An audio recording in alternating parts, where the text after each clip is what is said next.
Hello everyone, I'm here and I'm going to go back through all the previous episodes and tackle my favorite questions.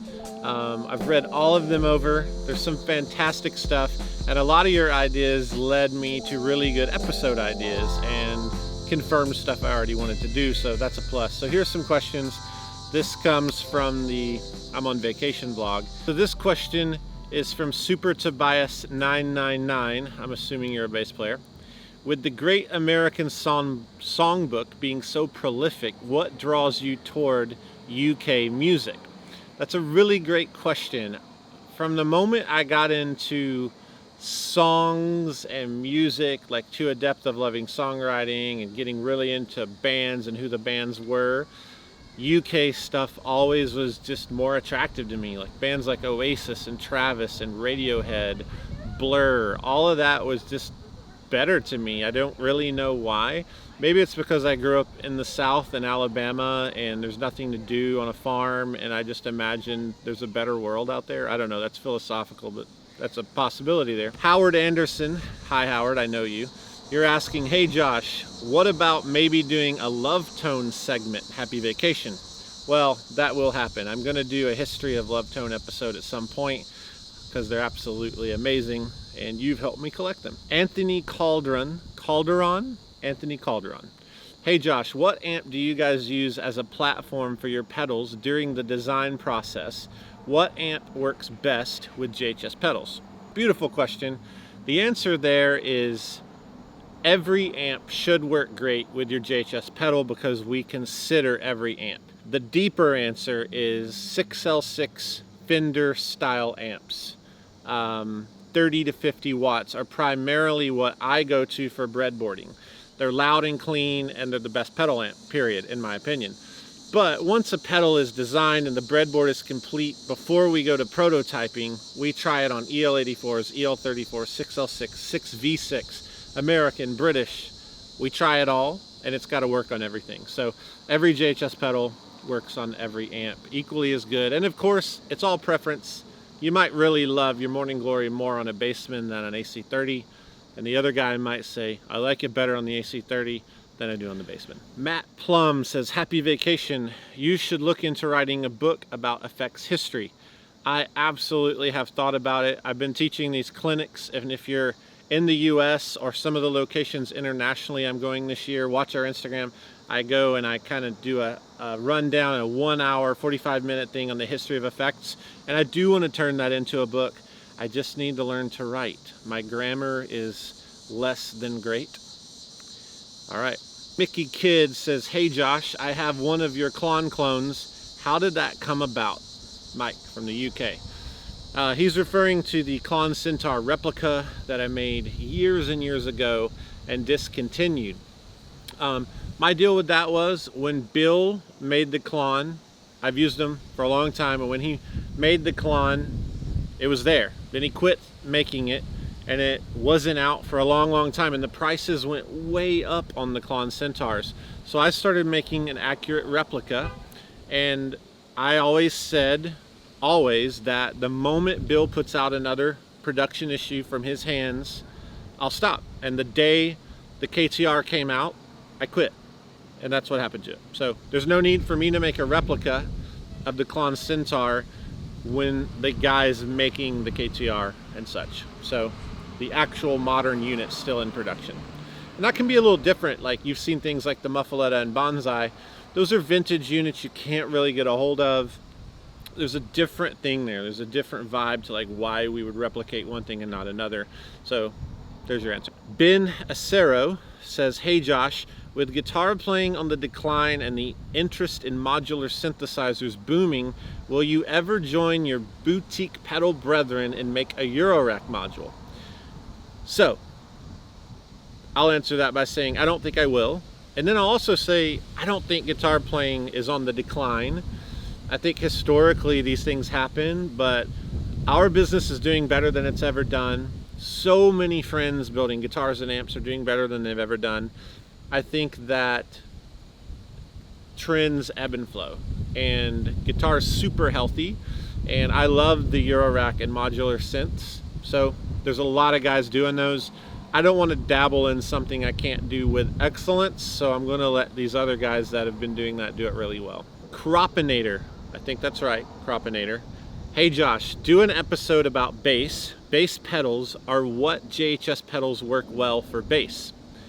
Absolutely, we're going to dive into bass episodes, but a blanket statement for all the subscribers and everyone following the vlog. A good guitar pedal, in my opinion, should work for bass and guitar. There's not a magical difference between those. We have seen, as long as there's been pedals to some extent, a bass version, and in most every case, that's marketing. You simply allow more low end to pass through any effect, and it won't hurt the guitar. So build every pedal for bass, and it'll work equally for guitar, because your guitar is just not going to have the low end. You're not going to miss it.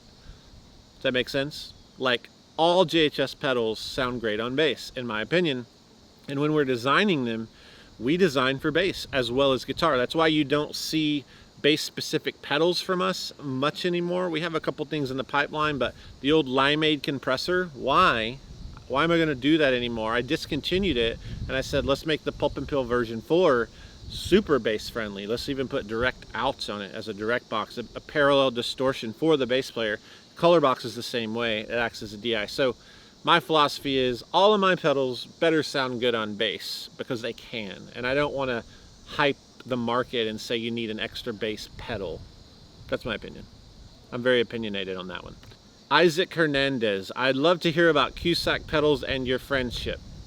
Well, here's what I have to say. John Cusack is a class act guy, one of the most brilliant, genius, original pedal designers and producers ever. I say that completely sincerely. The man pioneered tap tempo on tremolo. He worked with Zvex on the early tap tempo stuff. He's like Mr. Tap Tempo. And he's been so gracious to me over the years. Some of our circuit boards have been built in Michigan with him building them, and then we assemble them. I've had his help on things like the muffaletta and a couple other things he puts his hand in, and he is phenomenal. He is a partner in crime in a lot of ways for me, and he's fantastic. And he absolutely doesn't get the respect he deserves, and you should go right now and buy a Cusack pedal because they're stinking amazing and you need one. There you go. These questions come from the origin of Fuzz. So I think that's episode 2. And here we go. What was the Marty Robbins song, the first Fuzz song that I mentioned in that episode? What was it called? Don't Worry? Don't worry about me. That it? Don't worry? Yeah. All right, moving on. Cole Wheeler says, oh, please do an Octave Fuzz vlog. You bet it, I will. Is that a thing? You bet it? You bet it. You betcha. You bet your bottom dollar. I love Octave Fuzz. We're going to dive into that pretty deep. We're going to do so many Fuzz episodes that you're all going to hate it. You're going to hate it. You're going to hate me. Jonathan Lewis says, hi, does a big muff sound best at the front of the chain? I like that question. You're smart. You're thinking about it. It's bothering you because I said put them first. Well, a big muff's different. It's a different kind of thing. I'll explain it on a big muff episode, but a big muff doesn't care where you put it. Put it anywhere you want because it's technically a distortion in your effect chain. I got to do an episode. That's your answer though. It doesn't matter.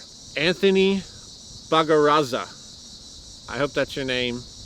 Anthony Bagaraza. Why did you stop producing the Firefly Fuzz? We can't just keep adding new pedals and keep every old pedal because our building's not big enough literally for inventory. When we're selling pedals and our dealers are needing to be educated to sell things well, it's just too hard to have a ton of pedals. So stuff goes on the chopping block. And I want to do an episode sometime about stuff that went on the chopping block or almost did. There's some really funny stories. Some of our best sellers now, I almost killed them. I almost murdered my very livelihood. Larry Johnson. I hope that you're the Larry Johnson that played for the Charlotte Hornets in the 90s. And if you are, send me a message. I want to come hang out. I want to talk to you. I don't think you are. But if you were Larry Johnson, it's like the dream of the 90s is alive right here. All right. Josh, I love the shirt. I think this is the exact shirt. I'm showing how many times I wear this shirt. What bike do you ride? So I do a lot of gravel cycling out in the Midwest. So there's gravel roads that go out, that kind of stuff. I ride Black Mountain Cycles. Mike Varley out in California. Check him out. Nick Wilson, what would you recommend for a first-time Fuzz user? Wonderful, beautiful question. I would get a silicone Fuzz, and to go even further, I'd get a Big Muff, or I'd get a mini foot Fuzz by me. Something that is stable. Don't buy germanium yet. Not yet. That's the hard stuff. You need the easy stuff, because your body's got to be like, I got good at the easy stuff, and then you take the hard stuff. Birthday vlog questions. My 1982 pedal board. Andrew Fleming says, do I spy a new... This guy's Sherlocking it. Andrew, I like you. Do I spy a new JHS hidden pedal in the back of the scene at 8 minutes and 56 seconds? Yes, you do. There is a hidden JHS pedal yet to be released in the back of the scene, but I purposely did it, and you're not going to be able to tell what it is, but you can dream. The Resonating says, this question is from the Analog versus Digital, the first ever episode. He says, so when we gonna see the volume pedal JHS? Been waiting as long as it took the Eagles to win the Super Bowl. I'm assuming you're from Philadelphia. I love cheesesteaks. That's not your question though. The question is, yes, you're gonna see the seesaw. Yes, it's still a thing. Yes, it's taken forever. Yes, I wish it was faster. But you know, nobody's gonna get hurt because it's not out yet. Like physically hurt. You might get emotionally hurt, but you're okay. And when it comes out, you'll love it. From the Boost episode, which was the last full episode, I believe, I'm not sure. Jaskinia says, hey Josh, I'm from Poland. I saw that you own a few old Polish pedals like the KOD and XR. I own a lot more than a few. I'm gonna do an episode on them. I don't think peeps like them here. They keep selling them for 20 bucks or so. Should I grab them? Yes. Yes. Which ones? What? All of them. All of them. Obviously the Bonsai, they're good enough that I put them in the Bonsai, the XR drive. I do recommend the metal chassis ones over the big plastic KODs. Like the XR stuff, I recommend that. That's all I got to say. And they might be broken, and but get them, buy them, 20 bucks. Send them to me. El Chupacabra up in the tree behind me. Istvan says, hi. Is a boost as effective on solid state amps as they are on tube amps? Yes. Solid state amps came after tube amps, and in that fact, they emulate tube amps. So when a good solid state amp is designed, they're designing it to break up like a tube amp and such. And actually, there's a lot of solid state amps that are amazing. They get a bad rap. But people can be snobby and say, solid state sucks. Well, most of your pedals are solid state. If something's good, it's good. Don't just say it's bad because you heard it was bad. Solid state's good. That's another shirt. Solid state's good. I need to do an episode. John Valentine says, loud is more good. I want a shirt. This is literally, you can't plan that. You can't plan what just happened. Do you guys want a shirt that says loud is more good? If I get enough comments, I'll do it. Loud is more good. We're gonna have some vlog shirts, guys. Mr. Night Owl says, how can you talk about treble boost and not mention the king of it, Rory Gallagher? Anyway, cool video. I know. I need to do a full treble boost episode. I feel like the answer to every question is I just need to do an episode about your question. And that's true because there's so many subjects I want to talk about. I just can't mention everybody. I mean, even beyond him, there's so many more. But I validate your question and you are correct. I probably should have said his name. Can you forgive me? Dewberry30 says, so in the market today, there is no difference between a boost and a preamp marketed pedal. Yeah and no. I think some people, you know, some people truly do design something specifically to like pre-amplify into an amp, meaning maybe they have a very specific goal, like we want to distort the amp more, and maybe one guy makes a boost to stay cleaner and just amplify the guitar more into a louder amp. So that's a tricky question, but I would say a rule of thumb is when you see boost or preamp, it really is pretty much the same thing. There are some real finite, small exceptions, but I wouldn't get hung up on that. Plug it in, and if it sounds great, play it. That's the rule of thumb for me. Jonathan Stewart says, I play a version 1 of the kilt. I'm curious about the boost in it. And basically he goes on and says, was that a standalone pedal or a specifically designed boost for the kilt? It was the bomb boost. So if you like the version 1 kilt, a bomb boost is what's in there. Stu loved it, and that's what we went with. That's a discontinued boost that I talked about in the last episode. You can even go build it yourself, which is really cool. Jeremy Better says, Josh, how do you feel about using a Morning Glory as a boost? I love it. It's fantastic. It has a lot of headroom. Like I said, any pedal that gives you more volume than your guitar originally has is a great boost, and the Morning Glory is no exception. It's a really, really good boost. Leisure 236 isn't the color box a boost. Once again, yeah, it is, but that does fall in a very specific category of preamp, and I think one way to define that, back to a past question, is preamps should be extremely powerful, and I think they should have some EQ. That's what I think, but that's not definitely a thing. Last question, Nicholas Badler. Hi Josh, love these videos. You commented on a couple of characteristics that distinguish boost pedals, EQ and clipping, but I wondered if you might have any thoughts on another, like impedance. I know some pedals have a high input impedance like the SHO by Zvex, and others have low like LPB1. Any thoughts on what effect this has on the sound and whether it makes certain boosts well suited for certain applications? That is a massive question and it needs a huge answer, but in short, anytime you read the description of a pedal and it says a high impedance boost like the SHO by Zvex, your guitar will become brighter and chimier, and it'll be like the more better thing, like Prestige is that way. But then when you see that it has a low impedance and it might not even be mentioned, it's just flat. It doesn't affect anything. So that's your rule of thumb. High impedance is usually a little brighter, chimier, magical.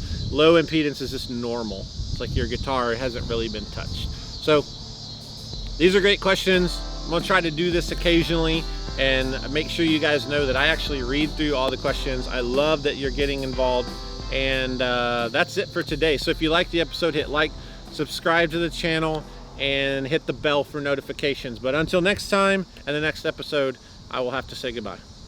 Bye-bye.